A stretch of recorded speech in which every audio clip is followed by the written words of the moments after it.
Então, a gente pode começar se conectando com uma motivação que seja significativa, importante para nós nesse momento da nossa vida, do nosso caminho.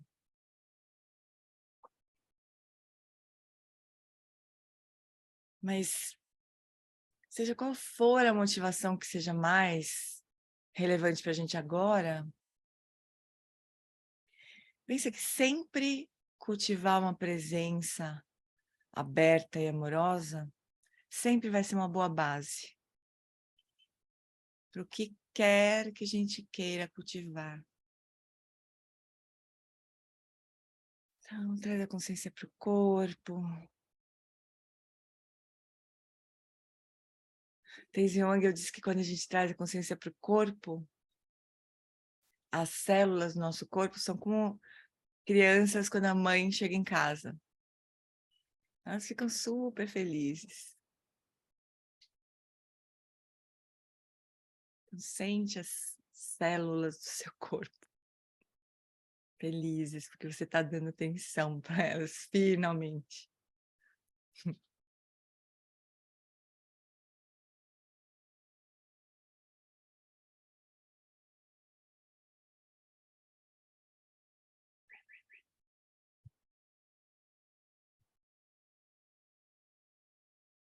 Sente a respiração livre, solta. Deixa o corpo respirar à vontade.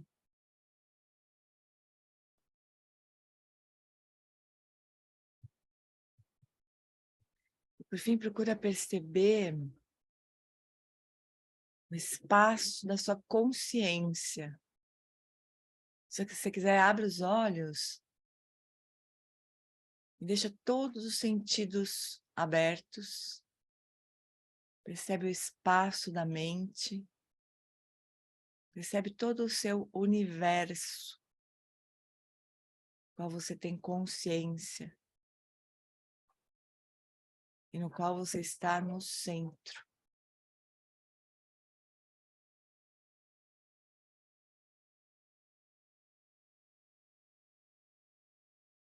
E a gente pode cultivar um estado de quietude em meio a todos as aparências, tudo que é apresentado à nossa consciência. Sem a gente se perturbar, sem a gente precisar se agarrar a nada. Sem estreitar a nossa atenção. E só descansar no que o Eric chama de assento interno. Encontre o seu assento interno. Se acomoda nele.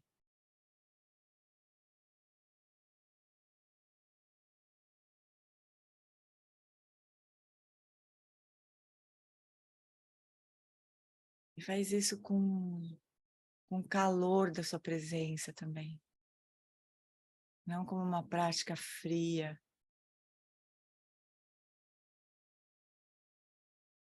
Mas como se fosse o espaço do seu coração, esse universo inteiro.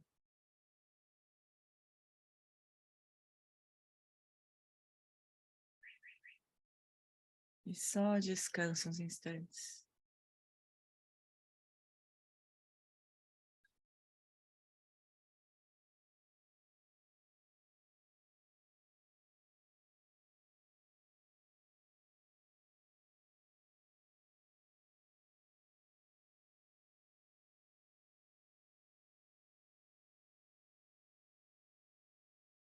E a gente pode fazer um voto de voltar para esse lugar todas as vezes que a gente se lembrar.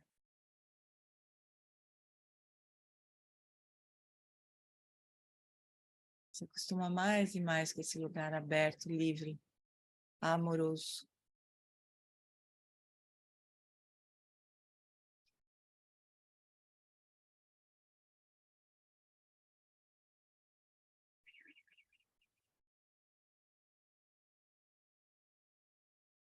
Mais devagar a gente pode abrir os olhos se vocês ainda estiverem de olhinhos fechados. E aí a gente pode se encontrar de novo aqui.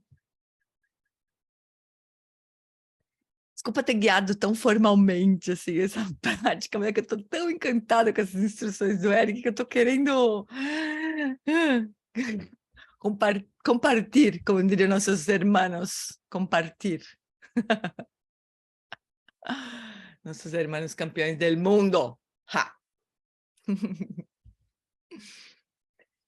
E aí, chuchus, todo mundo bem? Como é que vocês estão? Tô ótimo. Eu estou cá do outro lado do mundo, né? Estou Onde você de tá? noite aqui, ó. Tô na Austrália. Você tá do outro lado do mundo mesmo. Meu Deus, que horas são aí? 10 horas já ou 8? São 11 horas da noite. 11? São 13 horas de fuso horário É, eu adiantado, sei né? que tem horas que tem épocas do ano que fica menos, outras mais, eu não sei direito. 13 É. horas, caramba, Si. Ah, até te mandei uma mensagem falando que eu queria fazer retiro do Eric, só que eu não consigo fazer pagamento daqui, então eu quero fazer, depois pagar. Ah, não faz mal. Na verdade, esse de janeiro, ele não tem um pagamento propriamente, né? Não tem uma inscrição Uhum. paga. É uma oferenda para o Eric Doação. só, Uhum. de livre, assim. Depois eu vou convidar Tá todo bom. mundo. Já vou falar agora, dia 14 de janeiro. Deixa eu ver se é 14 mesmo. É 14 de janeiro, às 9 da manhã, no nosso horário. Que para você vai ser 11 horas da noite, né, Simone? É, Mas são 2 horinhas de ensinamento, quem sabe se aguenta. não O aguento. Eric vai dar um ensinamento sobre uma prática de Guru Rinpoche. Gente, eu, se fosse vocês, não perdia. Aliás, eu, se fosse vocês, eu não perdia nada do que o Eric falar até o fim da vida dele, ou da nossa, porque é muito incrível, assim. Tenho certeza que quem está vendo ele no Body Training, a Mazi, a Karine, a Carol, tenho certeza que vocês estão encantados. A Simone, a Dani, não é, gente? Não é incrível, né? Super, super simples, super profundo, simples e profundo, né? Uma combinação maravilhosa. Então, quem não pegou o treino do Body Training não tem problema, porque ele vai fazer várias coisas, a gente vai fazer coisas também. A gente tem um retiro que ele deu ano retrasado e o ano passado, em 8 dias, assim, chama Open Sky Dharma. A gente não está querendo traduzir muito, mas seria o Dharma do céu aberto, alguma coisa assim, ou do espaço aberto, né? E aí já está na internet, né? Faz tempo, assim, não está aberto, mas está na internet, está gravado tudo, né? Aí eu pedi para se a gente poderia traduzir, fazer uma tradução daquelas fake que a gente faz, né? Bota o vídeo e vai traduzindo em cima, né? Daí o Eric falou que sim, e que ele vai fazer 2 sessões com a gente de perguntas e respostas, só com a gente, assim, só com os brasileiros. Ai, ai, eu realmente sinto que a gente dá uns passinhos na direção dele, ele dá 50 na nossa, assim. É muito bonito, né, de ver isso. Mas é isso. Então, agora vamos reencontrar com Norman Fischer. Onde faz inscrição? Eu vou passar, Ed. É uma inscrição bem aliada, tem que fazer uma coisa... Porque ontem a gente viu que o link que está na imagem que a gente divulgou no Instagram e tudo mais, no Facebook e tudo mais, tá com um link que é bem difícil de achar, porque tá no link, é o link geral da página do centro, né, da Dinamarca. Mas tem um link mais direto, assim, que vai direto para a inscrição, sabe? Sem precisar encontrar aquela coisa. Primeira coisa que pode acontecer é se abrir a página e estar em dinamarquês, né? Aí você precisa encontrar a bandeirinha lá para ficar em inglês, né? Então, o primeiro susto você toma falando, que língua é essa, né? Dinamarquês. Mas eu vou acertar esse link aí, eu compartilho com vocês também. Certo, fofuras? Então, quem que mais que conseguiu assistir o filme da Vida do Mestre Dogen? Mais alguém conseguiu ver? Ou já tinha visto? A Carlinha conseguiu ver. Simone também. É muito bonito, gente. Não percam. Antes que tirem do ar. Foi Né? muito bonito, Jean. Bom dia. Oi, Val. Maravilhoso o filme, Jean. Maravilhoso o filme, muito legal. É lindo, né? Uhum. O mestre Dogen é um mestre muito importante, né, na tradição zen, assim. Então vamos ler. Eu acho que eu tô louca, a gente não chegou a ler a semana passada, a gente ficou discutindo só, né? Eu falei, a gente não falou sobre o mestre Dogen semana passada, mas acho que não. A gente se agarrou numa discussão, né? Super boa. Aliás, como sempre, né? Mas hoje vamos olhar o mestre Dogen, então. Então, ó, Dogen sobre meditação zen. Então, Fukan Zazenji, Instruções Universalmente Recomendadas para o Zazen, é o texto mais lido de Dogen sobre meditação zen ou zazen, que literalmente significa meditação sentada, ou apenas sentar apenas, sei lá, tem já viu várias formas diferentes, né? Suas linhas iniciais ecoam Huinen, que era o mestre também. Não há necessidade de praticarmos a meditação. Não há necessidade de praticarmos a meditação, já estamos bem. Ainda assim, o texto continua, ainda assim muito significativo, se houver um desvio da espessura de um fio de cabelo, é como a distância entre o céu e a terra. Se o mais sutil gostar ou desgostar aparecer, acho que a gente pegou aqui, né? Se o mais sutil gostar ou desgostar aparecer, a mente se perde em confusão. Então, lembra que até mostrei, agora acho que eu estou lembrando o que a gente fez semana passada direito, mais ou menos direito, que eu mostrei para vocês um trecho do Dalai Lama, né, do filme do Dalai Lama, do documentário, falando que essa categorização entre gosto e não gosto, aversão e apego, né, ela é imediata, né, para todos os objetos que a nossa mente repousa os olhos, assim, a gente sempre tem uma categorização, né? Mas ela não é fixa, quer dizer, ela muda, né? Vai ter momentos que a gente vai olhar para um mesmo objeto, para uma mesma pessoa, vai ter uma outra sensação. E a gente até brincou aquela besteira da primeira impressão é a que fica, né? Que é uma besteira total, assim.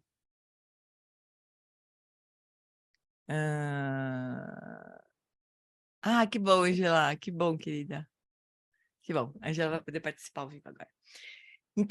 Então, a gente pode compreender que esse gostar e não gostar iniciais, eles são muito aleatórios, né? Eles não têm sabedoria, assim, né? A gente pode, sei lá, receber essa informação, perceber isso acontecendo, e a gente pode seguir ou não, né? Porque, naturalmente, o que a gente percebe como agradável vai despertar uma intenção de apego, né? E o que a gente percebe inicialmente como desagradável vai despertar uma intenção inicial de aversão, de a gente se afastar daquilo. E a gente pode observar isso acontecendo. O Lama Santa, ele falava para a gente andar no shopping, percebendo essas coisas. Olhando para as vitrines, para as pessoas, né? Ele falava para os seres lustrosos, o Lama Santa, ele falava. Você está no shopping, e passa um ser lustroso, assim. Aí a gente, claro que a gente não pula em cima da pessoa, né? Pode até pular, mas em geral a gente não faz isso, mas tem esse primeiro impulso de a gente se aproximar ou de se afastar, isso com tudo, né? Então esse é um processo que a gente pode observar a nossa mente funcionando assim, né? Mas a gente não precisa seguir, né? Esses impulsos iniciais. Isso é uma grande liberdade, sim, né? Oi, Aninha. Tudo bom? Isso é uma grande liberdade que a gente vai conquistando, né? Aqui está o cerne do problema. Agora aparece umas telinhas aqui no meio do caminho. Aqui está o cerne do problema e do paradoxo. Não há como vivermos nenhum momento sem o mínimo gostar ou desgostar. É isso, é automático da nossa mente, né? Está sempre presente. É justamente assim que chama. É um dos 5 fatores mentais sempre presentes, né?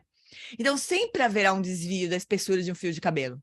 Ou um desvio grande o suficiente para deixar passar um caminhão, né? Podemos já estar despertos, mas o fato de não sabermos, não o sabermos, não é insignificante, né? Apesar que eu não entendo direito essa expressão, mas tá bom.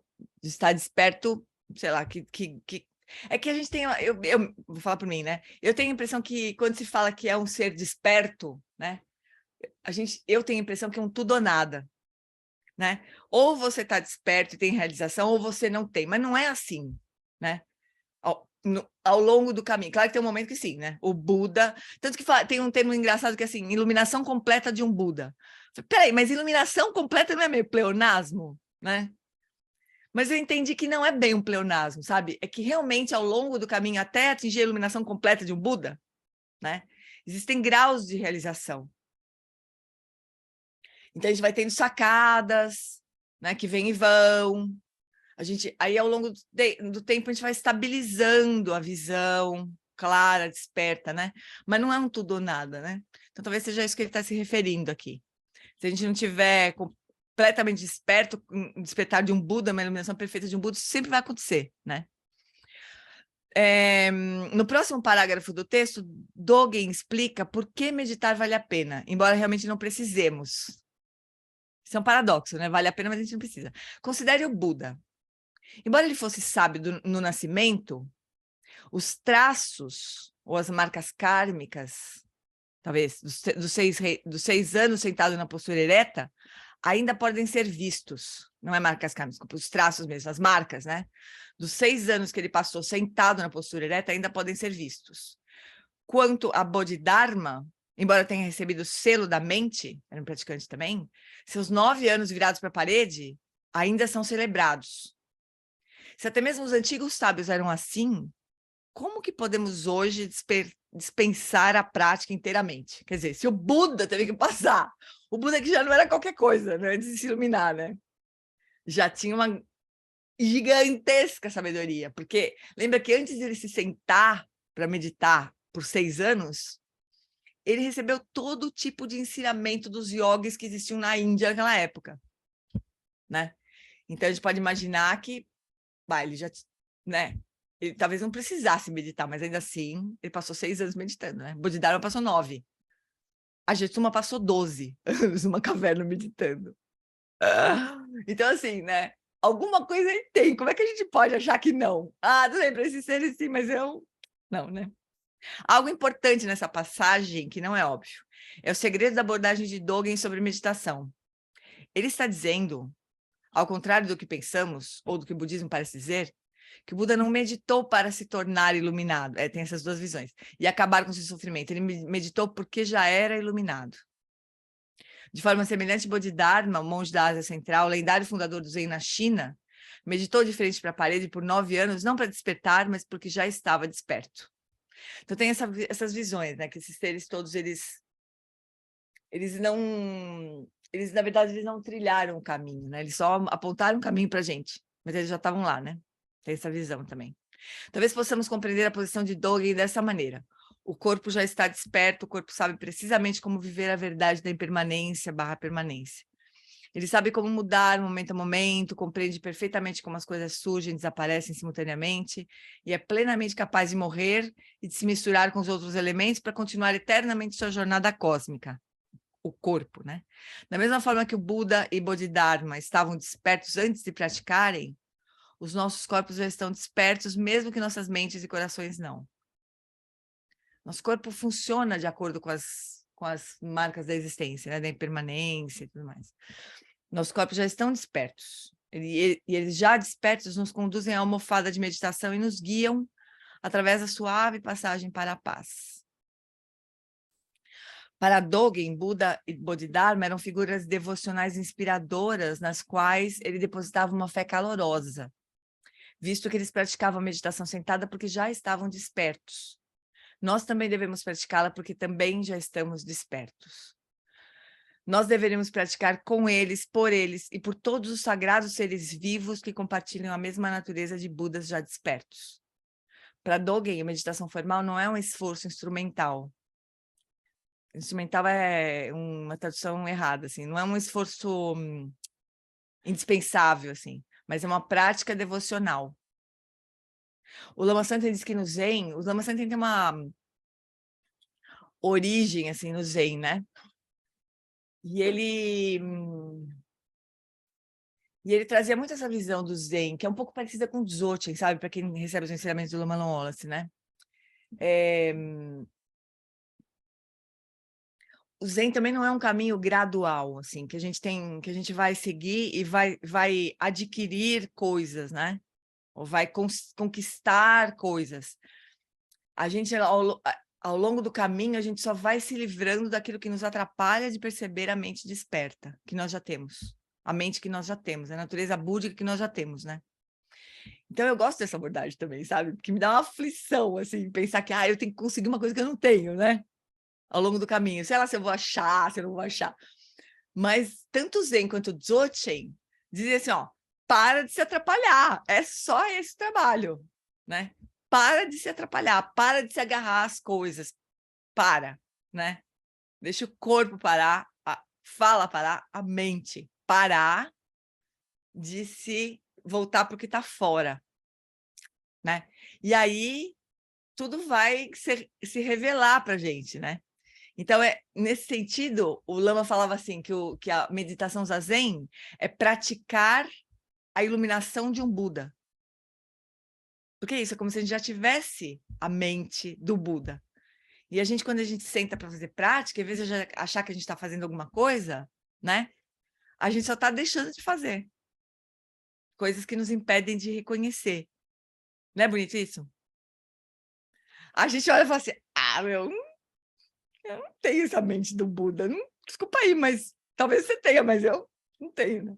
Porque a gente está atolado na nossa confusão, né? Daí a gente acha que não dá, que não é bem assim, né? Mas eu acho que vale a pena a gente apostar nisso, assim, que a gente pode simplesmente deixar de fazer coisas e acessar essa dimensão que já está presente, né? Essa lucidez que já está disponível.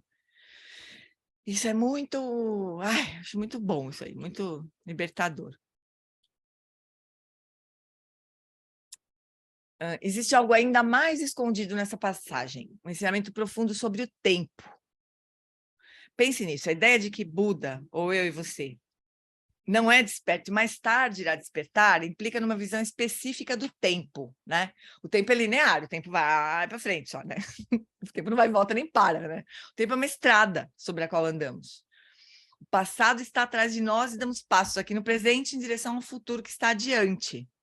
Estamos sofrendo, mas no futuro não sofreremos mais. Fica claro pelo que ele está dizendo aqui, da mesma forma que em outros textos, que Dogen nega essa noção convencional de tempo. Se fala do quarto tempo, né, da iluminação do Buda, da mente do Buda. É uma coisa que a gente não concebe direito, né? Porque a gente é muito linear, a gente é muito imerso nessa visão linear de tempo, né? Mas tem uma coisa que está fora do tempo, amores. Quer ver? Vê se vocês conseguem... Se eu consigo explicar... Eu acho que não vou conseguir explicar, mas vamos ver se eu consigo. Sabe essa nossa experiência de estar consciente? A gente está consciente, não é? Tem alguém dormindo aqui? Em coma, ou desmaiado, ou morto? Acho que não tem. Então, essa vivacidade, essa mente que percebe, essa cognoscência, ela é sempre igual. A gente tinha isso quando a gente era criança, não era? A gente percebia as coisas. É claro que a nossa mente conceitual, ela era obviamente diferente, né? Claro, né? Mas essa qualidade da consciência, ela está fora do tempo, ela sempre foi assim. E é isso que a gente compartilha com todos os seres. Não faz muito tempo que eu me toquei disso. É isso que a gente compartilha com todos os seres. Igualzinho. Essa qualidade de perceber as coisas, de experienciar as coisas, não as experiências, não aquilo que a gente pensa, não os conceitos, não isso. Isso é completamente diferente entre eu e qualquer outra pessoa, e qualquer outra pessoa e eu, né? Mas essa qualidade da mente que é capaz de perceber, que é capaz de experienciar qualquer coisa, ela é igual para todo mundo. É isso que a gente compartilha entre nós, e é isso que a gente compartilha com a mente do Buda, né? Só que a gente não se reconhece assim. A gente se reconhece por aquilo que a mente percebe, né? A gente se identifica, a gente se constrói, né, toda a nossa noção de existência, de ser, com aquilo que a nossa consciência é capaz de perceber e de experienciar, mas não com a consciência em si, né? Esse é o nosso probleminha básico. né? A gente está completamente fixado, assim, e a nossa mente, ela é que nem uma frigideira velha, que tudo cola, tudo gruda, né? A nossa mente gruda em tudo, até nas musiquinhas idiotas que tocam na televisão, que não saem nunca mais da nossa cabeça. Até nisso a nossa mente é capaz de colar, né? Em coisa imbecil, assim, bah, por que eu tô cantando essa música? Né? Por que essa música não para de tocar na minha cabeça? As piores, geralmente. Até nisso a nossa mente cola, né? E a mente, essa consciência, ela é teflon, ela percebe tudo, mas ela não cola em nada. Ela é espelho, ela tem a natureza do espelho. O espelho reflete tudo, mas não cola em nada, não tem nada que fique impresso na superfície do espelho, ele reflete tudo, né? Mas quando você muda o espelho de lugar, ele reflete o que estiver na frente, ele não está colado no que ele... Ah, eu estou apegado ao que eu refleti ali naquele momento, então eu vou reter aquele mal. O espelho não faz isso, o espelho vai refletindo o que aparece na frente, né? Sem se colar, se fixar em nada, né? Então, essa qualidade que não é a nossa qualidade usual, a gente precisaria se familiarizar com isso nas práticas de meditação. Mas ela já está aí, a gente não está criando coisa nenhuma, né? A gente só está se descolando do que não é a nossa consciência, do que não é a nossa essência, né? É uma aventura isso, né? Porque tem um mestre que a gente recebeu ensinamento, um grupo de alunos, alunas recebeu um ensinamento num retiro super lindo, assim. Ele falou, não deixa sua mente, não deixa sua atenção se projetar para fora, porque ela vai colar, né? Se a gente levar a nossa atenção para os objetos, ela vai colar. Então, a prática seria descolar dos objetos, deixar realmente a atenção repousar, a consciência repousar, né? Embora esteja vendo, mas não dirigido, né? Putz, mas esse é o ponto do Dzogchen, que é bem parecido com o do Zazen, por isso que eu estou comentando, assim, né? E aí, essa qualidade de cognoscência, ela não é linear, ela não tem a ver com o tempo, ela está sempre presente, sempre teve, sempre vai estar. Eu não consigo... Olha, juro, intuitivamente, assim, eu não consigo imaginar alguma coisa que seja capaz de acabar com a consciência, realmente, sabe? Eu tenho intuitivamente, obviamente, porque eu não tenho a menor realização, a menor lembrança, nada que me apoie nessa coisa que eu vou falar, mas eu tenho uma intuição de que realmente essa consciência não é destruída na morte. Eu tenho essa certeza do meu coração, não tem como justificar, não tem nenhuma evidência científica, porque não existe mesmo. Existem muitos relatos, mas né? Mas é uma intuição do meu coração. Eu realmente não imagino como é que essa qualidade de existir pode acabar com a morte. Eu realmente não acho isso, né? Porque não acaba no sonho, né? No sonho a gente tem a mesma experiência, não é? E o corpo está lá, tirado na cama. Mas as experiências são muito, né? Bom, mas tudo isso para dizer que o tempo, ele é uma criação, né? Ele não é uma coisa, é uma criação da nossa mente conceitual, né? Então, essas experiências que estão além da nossa mente conceitual, elas estão fora do tempo, elas estão no quarto tempo, que se diz, né? Só para não dizer que está no não tempo, sei lá eu, mas tem como se fosse o quarto tempo, algo que está além do presente, passado e futuro, né? Seria o quarto tempo, fora dessa linearidade, né? Então, o tempo é uma estrada sobre a qual andamos. O passado está atrás de nós, a gente está no presente, em direção ao futuro. Estamos sofrendo, né? Estamos sofrendo, mas no futuro não sofreremos mais, né? Fica claro pelo que ele está dizendo aqui, da mesma forma que nos textos, que Dogen nega essa noção convencional de tempo. Ele está perfeitamente consciente de que os sutras Pali, que são os ensinamentos diretos atribuídos ao Buda, né, no idioma Pali, dizem que o Buda sofreu, lutou, despertou numa janela de tempo linear.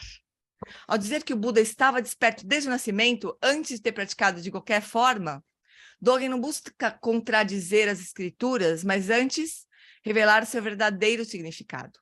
Ele acredita que elas contêm um ensinamento implícito mais profundo sobre o tempo que os sutras e comentários Mahayanas subsequentes trazem à tona, né? Então, existem categorias de ensinamentos, né? Os ensinamentos Pali, que o Dalai Lama está está sugerindo que a gente chame realmente de ensinamentos da tradição Pali, né? São o que a gente chama de Hinayana, os ensinamentos que são mais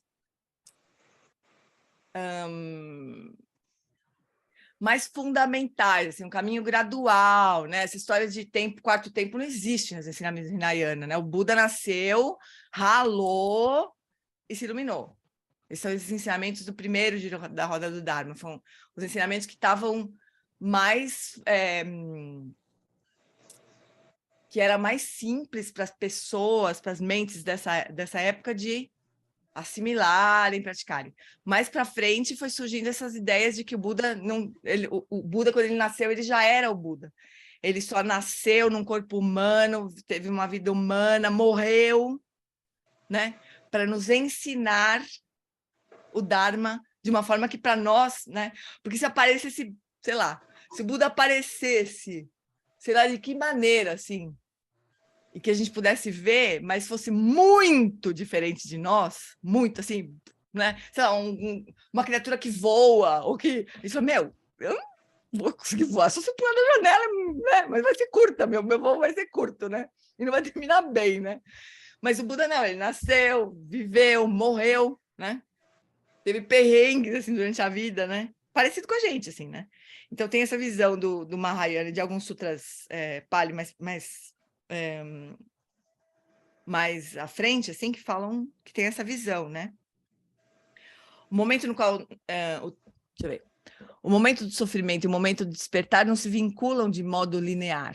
O tempo sagrado não opera segundo as mesmas regras do tempo ordinário, do tempo comum. No tempo sagrado, no quarto tempo, todos os momentos acontecem de uma só vez. Isso é difícil de a gente conceber, né? Porque a nossa mente é muito linear. A gente não consegue imaginar como assim todos os momentos de uma só vez, né? Não é fácil para a gente conceber isso, mas é assim que o Buda vê, né? O momento no qual nos sentamos em meditação com os nossos corações sofredores é o mesmo momento em que o Buda sofre, desperta e ensina. Tudo acontece de uma vez. Esse ensinamento ecoa uma visão misteriosa da física contemporânea. Tempo e espaço não são recipientes eternos nos quais os eventos ocorrem. Tempo e espaço são eles mesmos os eventos, simultâneos e totalmente abrangentes. Estamos literalmente meditando com o Buda. O sofrimento dele e o nosso, e o despertar junto com o de todos os seres acontece a cada respiração nossa. Tem uma coisa aberta, um microfone aberto. Alguém quer comentar alguma coisa? Não tô nem enxergando. A Dani. Fala, Dani, você quer comentar alguma coisa, querida? Não. Foi sem querer aqui. Então, a gente precisaria contemplar, né, esse descolar da linearidade do tempo, né? Porque não é uma coisa muito fácil para a gente, assim, né? Como assim? Eu estou vivenciando, tudo está acontecendo ao mesmo tempo e a gente não consegue conceber isso direito.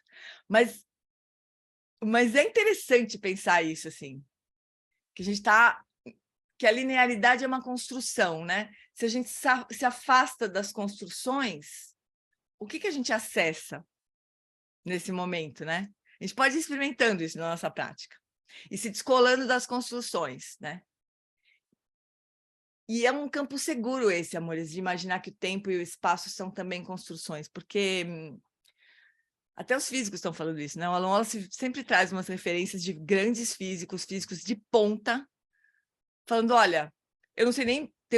Depois eu posso até recuperar essa fala de um físico que é indiano, ele é tudo misturado. E eu também não vou lembrar o nome dele, porque é um nome... Depois eu vou tentar achar aqui rapidinho, deixa eu ver. Deixa eu ver se está fácil aqui. Deixa eu ver se tem as notas do Lama aqui. Não. É o Amit, não é? Não. Goswami? Não, físico. Ele é físico. Não. Ele fala de Não é física. dele, Ele é tá? Não é ele. Não? Que o Lama citou, não. É um físico muito reconhecido, assim, no meio acadêmico mesmo, sabe? Deixa eu ver Ele se- também é. Mais ou menos, cara. Não é o mesmo, não é do mesmo naipe, assim, vou te dizer. Não é do mesmo naipe. Mas eu vou recuperar. Depois eu mando para vocês. Mas esse físico fala assim, olha, eu não sei o que, que é que a gente está... Do que a física vai se ocupar. Porque matéria, energia, tempo e espaço não existem de maneira independente. Eu não sei bem do que a física vai tratar, né? Então, é um negócio assim, que os próprios físicos, que são quem mais entende dessas coisas, né? Quem mais são os estudiosos que mais entendem dessas coisas, estão dizendo, olha, isso tudo tá, sim, né? Tá morto, né? Então, a gente pode... É uma contemplação segura, vamos dizer assim, né? Não é uma viagem, né? Não é uma viagem. Era bom a gente poder refletir, procurar experienciar isso. Como é que seria me descolar, né, da linearidade das coisas, né? Mas isso tudo não conceitualmente. Se for conceitualmente, a gente se dá mal. A gente pode até ler os físicos, a gente pode até ler o Amit Goswami, a gente pode ler o que a gente quiser e refletir, né? Mas o ponto todo é experiencial, realmente, né? É a gente procurar ver como é que é isso no silêncio, né? Não no blá, blá, blá da nossa mente, né? Então, esse não é exatamente o tipo de instrução de meditação que estávamos procurando. No Fukan Zazendi, Dogen continua e dá algumas instruções práticas. Ele nos diz para sentarmos num cômodo silencioso, não amarrarmos a faixa do kimono muito apertada e não comermos demais antes de sentar. Ele nos diz para sentarmos eretos, respirar pelo nariz, balançar suavemente o corpo lateralmente até encontrar uma postura vertical equilibrada. No fim, ele dá algumas instruções internas mais sofisticadas. Dê um passo para trás e vire a luz para dentro. Da consciência, né? Obviamente. Dê um passo para trás, assim, se descola das aparências e volta a consciência para ela mesma, né? É muito parecido com o Dzogchen. Seu corpo-mente desaparecerá e a sua face original aparecerá. Quem nós verdadeiramente somos, né? Que não tem nada a ver com nosso corpo. Se você deseja obter exatamente isso, imediatamente pratique exatamente isso. Deixa eu ver aqui essa referência aqui que é. Tesouro do verdadeiro olho do Dharma, que não deve estar traduzido, né? Essa é uma instrução técnica de meditação que vem do Yogacara, ou da escola Mahayana na mente apenas, né? É uma das 4 escolas principais, né? O Yogacara no Mahayana. Esse ensinamento se especializaram em uma análise detalhada da consciência, projetada para, entre outras coisas, identificar o momento em que a consciência separa o sujeito do objeto, criando, como discutimos, um mundo parcial de separação e sofrimento. Exatamente aquele ponto que o Dalai Lama estava descrevendo naquele trechinho do vídeo que a gente viu, né? Quando a gente está só observando alguma coisa, sem conceituar, a gente não tem dualidade, mas a nossa mente imediatamente separa sujeito e objeto e começa a categorizar e discriminar e blá, blá, blá. Mas tem um momento em que isso não está acontecendo, né? Então, essa escola da mente, todas as escolas Mahayana, no fim, procura identificar o momento em que a consciência separa o sujeito do objeto, criando, como discutimos, um mundo parcial de separação e sofrimento. A breve instrução de Dogen nos pede para retornar a esse ponto, antes dessa separação, antes da dualidade, né? Para que nós possamos parar o hábito normal da mente de buscar um objeto. Eu acho que sempre... não tem uma palavra perfeita, mas objeto não significa objeto, né, físico. Significa tudo que é objeto de observação da mente, tudo que a mente pode observar. Pode ser som, pode ser qualquer coisa, qualquer aparência, qualquer experiência que surja para a mente que ela enxerga fora dela, e os próprios pensamentos, inclusive, né? Não precisa nem ser externo necessariamente. Tudo isso é objeto. Tem uma separação, assim, né? Entre eu que estou observando alguma coisa que está fora de mim, que não sou eu. Eu observando alguma coisa que não sou eu, né? Em vez disso, recuar para a própria mente silenciosa, para a consciência em si, que não pode ser um objeto. A consciência olhar para ela mesma é meio...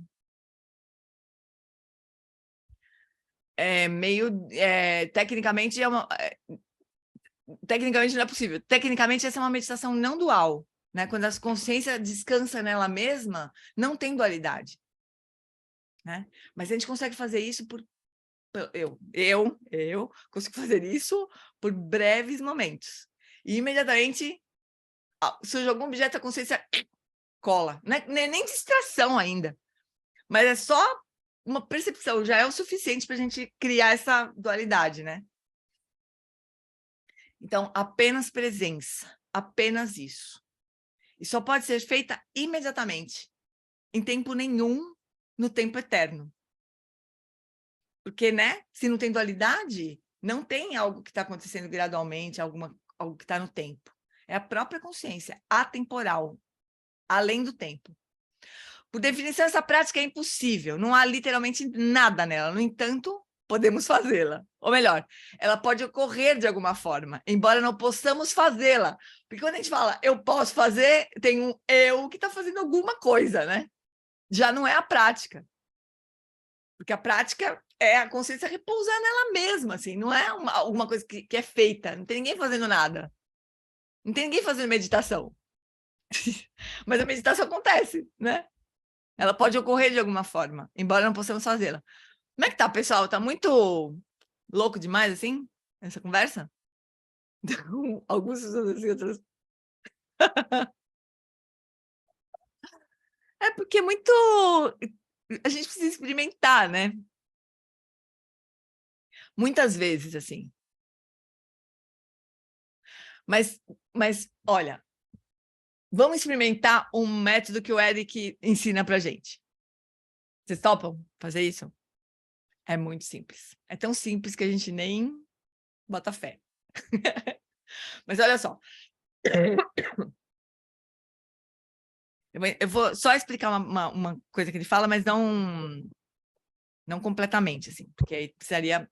Aí vocês vão assistir o retiro do Open Sky Dharma em fevereiro ou março, assim, para receber o ensinamento completo, né? Então, assim, o Eric diz que quando a gente expira, né? E na hora que a gente expira, a gente tem a intenção de soltar completamente, como se a gente soltasse a nossa consciência no espaço, assim. Tem 1 ou 2 ou 3 segundos que realmente os pensamentos não surgem, que a gente está completamente solto no presente, assim, sem estar aprisionado em coisa nenhuma. Daí pode ser que imediatamente aquilo retome, mas aí de novo a gente expira. É simples assim. Agora, esse soltar, ele é literalmente assim, ó, vou fazer com minha mala. Ele faz com um lenço normalmente, mas ele faz assim, ó. É isso, deixar cair, sabe? Essa intenção que a gente coloca na respiração. Aí, daqui a pouco surge um pensamento, arrasta, não sei o quê. A gente...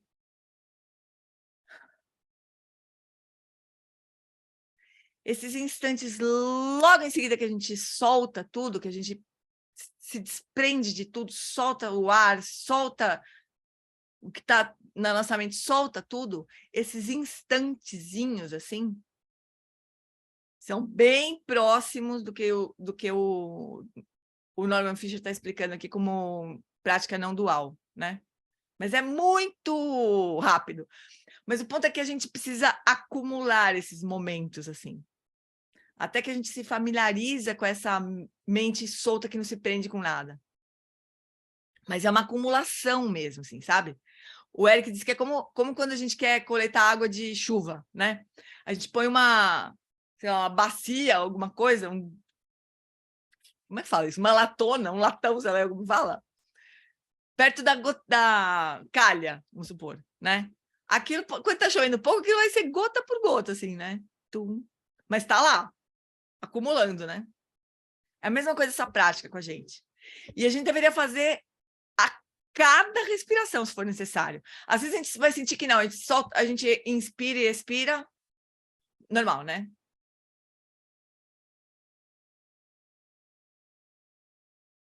Pode ser que a gente consiga fazer 1 ou 2 respirações ainda com aquela sensação de não estar preso em nada. Mas daqui a pouco a gente se prende de novo, daí solta outra vez. A gente não vai tentar sustentar um estado de mente livre. Não é isso. A gente vai soltar toda vez, cada 2, 3 segundos, né? E tendo essa experiência da mente solta, da consciência nela mesma, né? Mas é diferente de a gente tentar manter a atenção em algum lugar. É uma outra prática, né? Essa é a prática do zazen. Essa é a prática da consciência não dual, da consciência da consciência. Não é transformar a consciência no objeto. Agora eu vou prestar atenção em como eu tô. Não é isso. Não prestar atenção em nada. O Éric fala assim, isso não é meditação. Não se preocupem, vocês não estão meditando. Né? Porque se a gente tiver a sensação, eu estou meditando, já era. Perdemos já, né? Não tem eu meditando, não tem nada. É só a consciência solta, né? Aí a gente vai se familiarizando com esses instantes de consciência solta, né? Até que isso vai ficando mais claro. Ele fala para a gente nesse retiro do... Pessoal, façam, por favor, o retiro do Dharma do céu aberto, sei lá como que a gente vai chamar. Que é muito precioso, é muito precioso. Ele fala para a gente perceber o espaço físico, né? Que a gente nem nota o espaço, a gente nunca nota o espaço físico, a gente nunca presta atenção nisso, né? A gente presta atenção nos objetos que estão no espaço, mas o espaço em si a gente não percebe. E isso, perceber o espaço físico, o espaço que tem entre essa mão e essa, ele fala, né? Vai nos permitindo começar a perceber esse espaço livre da própria mente, sabe?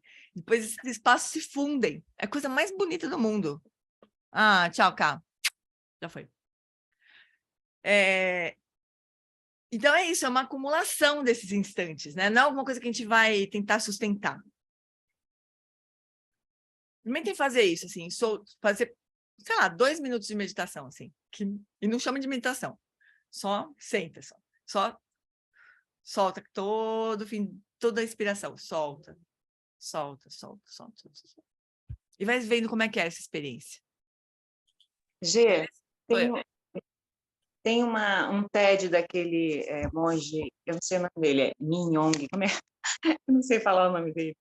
Mingyur. Isso. 10 minutinhos o TED dele, e ele faz exatamente isso que você falou, que ele vai explicar, e no finalzinho ele fala assim, eu vou fazer uma coisa bem teatral. Aí ele pega uma mala, né? Um japa mala, e começa a fazer assim, aqui são os pensamentos, vai virando, de repente ele solta. É isso. Aí ele fala assim, é isso, ele termina assim, é uma graça. O Mingyur, ele é filho do Tuku Orgen, que é professor do Eric. O grande mestre do Eric. Quer dizer, é toda a mesma... ele fala do pai dele sempre, né? O Eric Pemakunzan viveu com o Tuku Orgen durante 20 anos, sendo tradutor, intérprete dele. E tudo que ele ensina pra gente vem é o Tuku Orgen na veia. E o Mingyur Rinpoche também, né? É uma família bem mais ou menos, assim, o Mingyur Rinpoche, Choknima Rinpoche, que agora é o professor do Eric, são todos da mesma escola, né, do Tuku Orgen, que era um grande mestre. Grande. Você já viu esse TED dele? Já vi muitos ensinamentos do Mingyur, né? Já traduzi para ele. Esse TED eu acho que eu não vi. É um último que 10 minutinhos só. Manda pra gente. Posta aqui para mim, se tiver fácil aí, ou manda para mim, eu posto no grupo. É exatamente isso. É esse soltar, assim. E não tem nada que a gente fica tentando manter, né? Porque qualquer coisa que a gente faça atrapalha a prática, né? Já é alguém fazendo alguma coisa. Então, a gente está procurando ter uma experiência que está livre dessa separação, né? Mas a gente não consegue sustentar isso por muito tempo. E tá tudo bem, né? É muito importante a gente não se preocupar com isso, porque se a gente se preocupar com isso, a gente começa a fazer alguma coisa, e aí a prática já era. E a gente fica aflito, porque, puta merda, dura quantos segundos isso? 3? 4? E daqui a pouco surge de novo tudo, né? A confusão toda brota outra vez. É impressionante, impressionante. Mas é isso, se a gente for prestando atenção nisso e procurando buscar essa conexão com o espaço, não físico só, né? Mas com o espaço da consciência, com o espaço da mente, muda a nossa vida. Né? Bobear, a gente atinge iluminação, se bobear. Então é isso, fofuras. Vamos ver, deixa eu dar uma olhada aqui como que a gente está no... Não vai dar tempo de a gente terminar essa parte do Dogen. Mas não faz mal. Ah, não, acho que sim. Acho que sim. Olha só. Então, Dogen está nos dando o objeto final da meditação, que é nenhum objeto, né? Tecnicamente, essa é uma meditação não dual, além da dualidade sujeito-objeto. Apenas presença. Apenas isso. Qualquer nome que a gente dá, qualquer coisa que a gente fizer, não é a prática, né? A gente precisa deixar a prática acontecer, né? E só pode ser feita agora, neste instante. Não tem passado, presente, futuro. Não tem isso, né? Não tem nenhuma construção dentro. Por definição, essa prática é impossível como prática. Não há literalmente nada nela. No entanto, podemos fazê-la, ou melhor, ela pode ocorrer de alguma forma, embora não possamos fazê-la, né? Quando a mente se aquieta, para de buscar concentração, discernimento, qualquer outra coisa que não seja estar no tempo, está simplesmente disposta a sentar-se em meio à impossível inefabilidade de estar vivo, essa meditação está acontecendo. É a não meditação, amores, isso aqui, do Dzogchen. Né? Porque quando a gente fala assim, estou meditando, tem sempre alguém fazendo alguma coisa, né? Quando a gente está repousando nesse estado, essa é a não meditação. Significa que a gente está perdido, viajando para lá, para cá? Não, não é isso a não meditação, né? A não meditação não é bloquear a nossa mente doida, não é isso. A não meditação é justo isso, repousar nesse estado aberto, né? Em que não tem sujeito e objeto. Quando a mente se aquieta e para de buscar concentração, essa meditação está acontecendo. Corpo e mente caem. Só tem a consciência ali. Não sendo mais nossos, não nos preocupamos com eles. Como o sol nascendo na manhã, o nosso rosto original, a nossa face de Buda, desponta. Nós a tocamos intimamente com o nosso corpo, respiração e consciência. É muito poético, né, o jeito dele explicar. Então, essa é uma prática... Não é rosinha, é azul que eu tenho que marcar. Essa é a prática do Zazen, que é muito parecida com a não meditação. Quem recebe o ensinamento do Lama Long Wallace já percebe de saída. É a mesma prática, né? É a não meditação do Dzogchen, né? Parece que é a coisa mais complicada do mundo, mas é a coisa mais simples do mundo, na verdade. É tão simples que a gente acha que não é possível que seja isso. Não é possível, tá? Alguma coisa... O que eu tenho que fazer? Né? O que eu tenho que fazer? Me dá aí o passo a passo, né? A gente precisa de um passo a passo, senão a sensação está errado, né? E essa simplicidade que é encantadora no Mahamudra, no Dzogchen, mas antes disso é verdade mesmo que a gente precisa passar um tempo aquietando um pouco, né? Porque a gente se distraia com qualquer coisa, né? Qualquer coisa arranca a gente da almofada, né? Então é claro que sim, que a prática de shamatha com foco na respiração, ela é super útil, com certeza, né? Inicialmente super útil. Mas em algum momento a gente precisa receber essa instrução da não meditação ou do zazen. E tem pessoas, por exemplo, o Zen não tem essa prática de shamatha com foco na respiração. Eu frequentei, a primeira sanga que eu frequentei era uma sanga Zen, do Thich Nhat Hanh. Não tinha instrução nenhuma. Senta aí, olha para a parede e boa, é isso. E se vira, né? Só que pode ser que a gente perca muito tempo, né? Tentando entender o que é para fazer ali, né? Ou o que eu tenho que fazer aqui, né? Eu sento e daí, fico olhando para a parede e faço o quê com isso, né? Que eu olho para a parede mesmo, fico olhando para a parede, o que eu faço, né? Aí, o processo, claro que é válido, tem uma hora que você cansa tanto de tentar entender o que você tem que fazer que você desiste, e aí a meditação acontece, né? Mas para algumas mentes, tipo a minha, isso era difícil. Durante um tempo eu achava aquilo delicioso, assim, pô, não tenho que fazer nada mesmo aqui, eu só tenho que ficar aqui. Mas aí eu comecei a pensar, será que... Começa, né? A mente começa, será que é isso? O que será que eu tenho que fazer? Será que estou fazendo certo? Será que estou fazendo errado? Né? O que eu tenho que fazer? Aí ferrou. Aí eu fui em busca de instruções.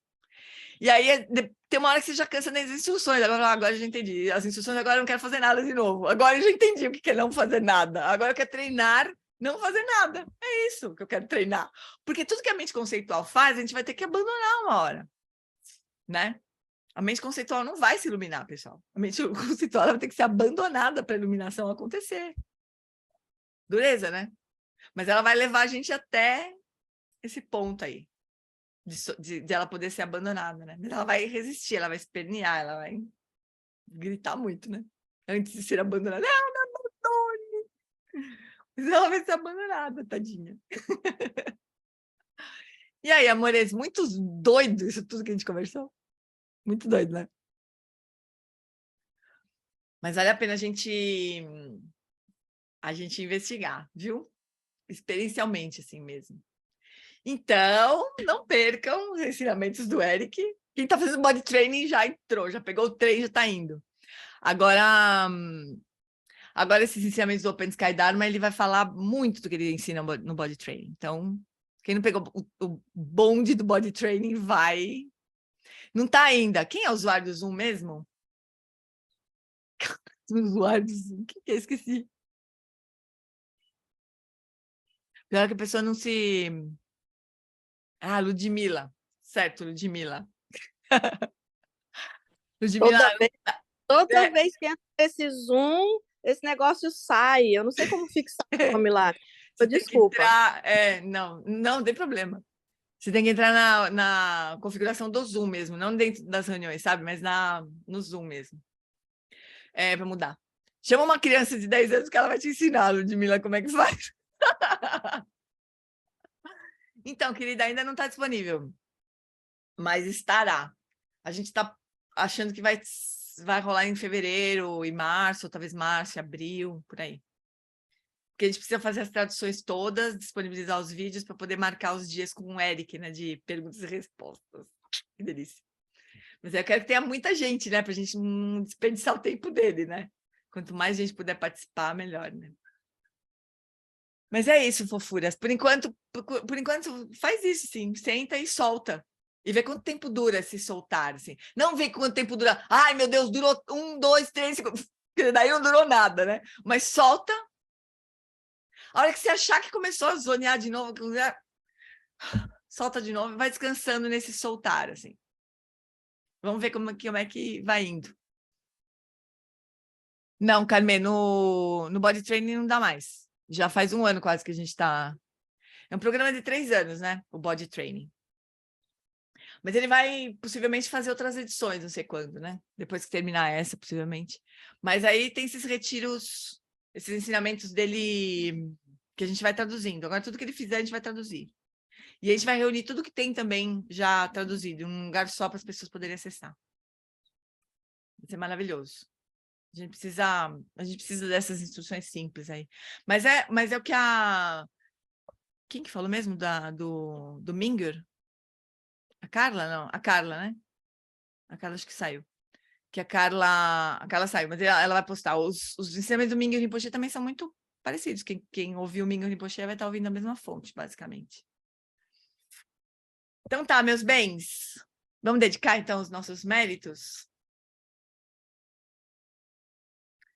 Então, a gente... vou fazer uma prática com vocês, quer ver? Rapidinho. Vamos ver se consigo. Ó, quem puder ficar... Demorar, acho que 2 minutos, eu acho. Vamos ver.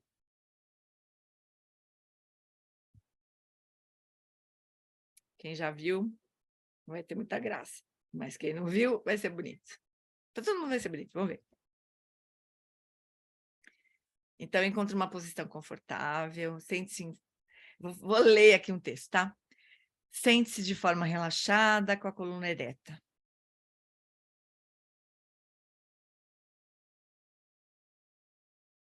Então, diga em voz alta. Eu tomo refúgio no Buda, no Dharma e na Sangha. 3 vezes. Eu tomo refúgio no Buda, no Dharma e na Sangha. Eu tomo refúgio no Buda, no Dharma e na Sangha. Eu tomo refúgio no Buda, no Dharma e na Sangha. E 3 vezes também a gente repete outra vez. Para libertar todos os seres do sofrimento e de suas causas, eu aspiro e busco o despertar completo. Para libertar todos os seres do sofrimento e de suas causas, eu aspiro e busco o despertar completo. Para libertar todos os seres do sofrimento e de suas causas, eu aspiro e busco o despertar completo. E agora só visualizem. Neste vazio cristalino, raios luminosos de compaixão brilham de um resplandecente rum. Espontaneamente eu surjo como puro espírito do presentear, com uma grande barriga e harmoniosos bigode e barba brancos. Você imagina, com uma enorme barriga, cabelo e barba brancos. Meus trajes são vermelhos com barras brancas. Meu comportamento jovial faz com que todos se sintam alegres.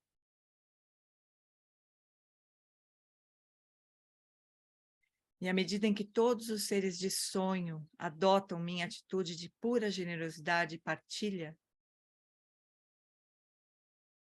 toda a carência e todo o senso de escassez são completamente eliminados. E todo mundo se delicia em maravilhosa abundância, satisfação e contentamento. No meu coração, a luz resplandecente do Hum é circundada pelo mantra, que ao ser entoado, espalha-se por todos os cantos da terra e traz a todos uma paz pura e duradoura. E o mantra é Ho, ho, ho. Ho, ho, ho. Ho, ho, ho.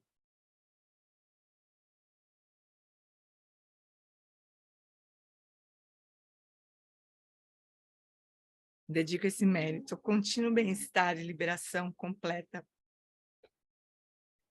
de cada um de nós.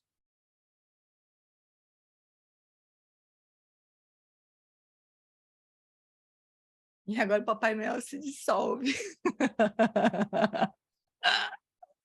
E a gente surge como papais noéis, mamães noéis. É muito bonitinho isso, né? Muito bonitinho. Essa dona do Papai Noel. Feliz Natal, pessoal. Ho, ho, ho para vocês. Feliz Natal, Gê. Muito obrigada, Beijo. viu? Beijo. Natal, Beijo. gente. Feliz Natal, Obrigada. Gê. Beijo. Até semana que vem. Beijo. Beijo. Tchau. Tchau, beijo. Ho, ho, ho para todo mundo. Ho, ho, ho. Obrigada. Feliz Natal.